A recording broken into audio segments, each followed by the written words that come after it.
గౌరవ ముఖ్యమంత్రిగా ప్రవేశపెట్టిన డాక్టర్ మన్మోహన్ సింగ్ గారి సంతాప తీర్మానాన్ని బలపరుస్తున్నాను అధ్యక్ష. భరతమాత బిడ్డల్లో మన్మోహన్ సింగ్ గారు కూడా చాలా గొప్ప వ్యక్తి అధ్యక్ష.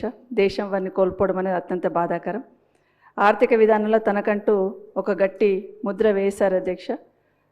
విమర్శల ప్రశంసలు కూడా అందుకున్నారు అధ్యక్ష. సుదీర్ఘకాలం రాజకీయాల్లో ఉండి ప్రజాసేవలో కొనసాగి మన్మోహన్ సింగ్ గారు అన్నగారిన ప్రజల సంక్షేమం తరఫునే పనిచేశారు అధ్యక్ష.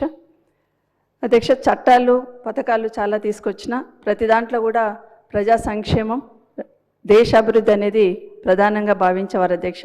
సమాచార హక్కు చట్టం కానివ్వండి, ఉపాధి హామీ చట్టం కానివ్వండి, విద్యా హక్కు చట్టం కానివ్వండి అధ్యక్ష. 2004లో జూలై 1 రోజు మహబూబ్ నగర్ జిల్లాలోని ధర్మాపూర్ గ్రామానికి వచ్చారు అధ్యక్ష. అప్పుడు మన్మోహన్ సింగ్ గారు గౌరవ ప్రధానమంత్రిగా ఆ రోజు రావడం జరిగింది అధ్యక్ష.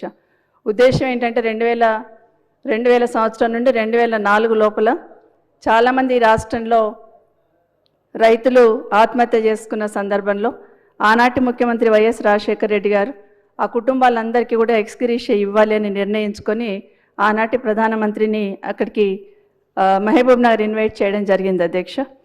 ఆ కార్యక్రమానికి ఇన్ఛార్జ్ మంత్రిగా నేను ఆ రోజు వెళ్ళిన సందర్భంలో ఆ వేదిక మీద గౌరవ ముఖ్యమంత్రి ఆనాటి ముఖ్యమంత్రి రాజశేఖర రెడ్డి గారు కానీ ఆనాటి కేంద్ర మంత్రిగా కేసీఆర్ గారు కూడా ఆ మీటింగ్లో ఉండడం జరిగింది అధ్యక్ష. ఆ కుటుంబాలను ఒకరొక్కరిని మాట్లాడిస్తున్న సందర్భంలో వాళ్ళ దగ్గరికి వెళ్ళి వాళ్ళ కుటుంబ బాగోగులు కనుక్కుంటున్న సందర్భంలో నిజంగానే ఆ పేదవాళ్ళ కష్టాలు విని వాళ్ళ బాధను వింటున్న సందర్భంలో ఆయన కళ్ళు చెమర్చాయి అధ్యక్ష. నిజంగా ఆ రోజు అనుకున్నాను, గొప్ప మానవతావాది ఎంత పెద్ద ఎత్తుకి ఎదిగినా కూడా ఆ మానవత్వం అనేది చూపిస్తుంది అనేది ఆ రోజు వారిని చూడగానే నాకు అనిపించింది అధ్యక్ష. రెండవసారి అధ్యక్ష, ఉపాధి హామీ పథకాన్ని మొదలుపెట్టడానికి మన ఆలూరులో చేవెళ్ళ కాన్స్టిట్యున్సీలో ఆలూరులో 2004 అధ్యక్ష నవంబర్ 14న అక్కడికి రావడం జరిగింది అధ్యక్ష. అక్కడికి వస్తున్నప్పుడు ఆ గ్రామస్తులతో కూడా మాట్లాడి ఆ పథకాన్ని స్టార్ట్ చేసినప్పుడు నిజంగా ఆయనలో ఒక తృప్తి అనేది కనిపించింది అధ్యక్ష. ఆ రోజు కూడా వైఎస్ రాజశేఖర రెడ్డి గారు కానీ జైపాల్ రెడ్డి గారు అక్కడ ఆ కార్యక్రమంలో మీరు కూడా ఉన్నారు అధ్యక్ష. అందరం అక్కడ చూస్తున్నాం అధ్యక్ష ఆయన. అదేవిధంగా మూడవసారి హైదరాబాద్ నగరానికి ఉన్న రింగ్ రోడ్ ఫౌండేషన్ స్టోన్ వేయడానికి రావడం జరిగింది అధ్యక్ష. ఈ విధంగా తక్కువ సమయంలో మన్మోహన్ సింగ్ గారి కార్యక్రమంలో నాకు పాల్గొనే అవకాశం దొరికింది అధ్యక్ష. నిజంగా ఒక రకంగా అలాంటి మహనీయుని స్మరించుకుంటున్న సందర్భంలో మొదటిసారి కార్యక్రమానికి అటెండ్ అయినప్పుడు అధ్యక్ష ఒక రకమైన టెన్షన్ పడ్డాను. ఇన్ఛార్జ్ మంత్రి అక్కడ ఏర్పాటు చేసినప్పుడు ఎక్కడ ఇబ్బంది కావద్దన్నప్పుడు ఒక టెన్షన్, ఉద్వేగం, దేశ ప్రధాని వస్తున్నారు కదా అనే కార్యక్రమంలో టెన్షన్ పడ్డాను అధ్యక్ష.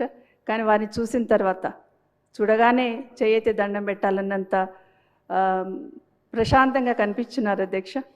అదే కాకుండా మళ్ళీసారి కలిసినప్పుడు మళ్ళీ 2-3 సార్లు కలిసినప్పుడు కూడా ఒక ఆత్మీయత ఆయనలో కనిపించింది అధ్యక్ష. నిజంగా ఎప్పటికీ వారిని మర్చిపోను. ఎందుకంటే ఆయనతో పాల్గొన్న కార్యక్రమాలు నా జీవితంలో మరపురాని జ్ఞాపకాలుగానే ఉంటాయని ఒకసారి మీకు గుర్తు చేస్తున్నాను అధ్యక్ష. అదే కాకుండా గౌరవ ముఖ్యమంత్రిగా ప్రతిపాదించిన భారతరత్న ఇవ్వాలన్న ప్రతిపాదనతో మేము బలపరుస్తున్నాం అధ్యక్ష. అదే విగ్రహం కూడా పెట్టాలని వారి ఆలోచనను తప్పకుండా బలపరుస్తున్నాం.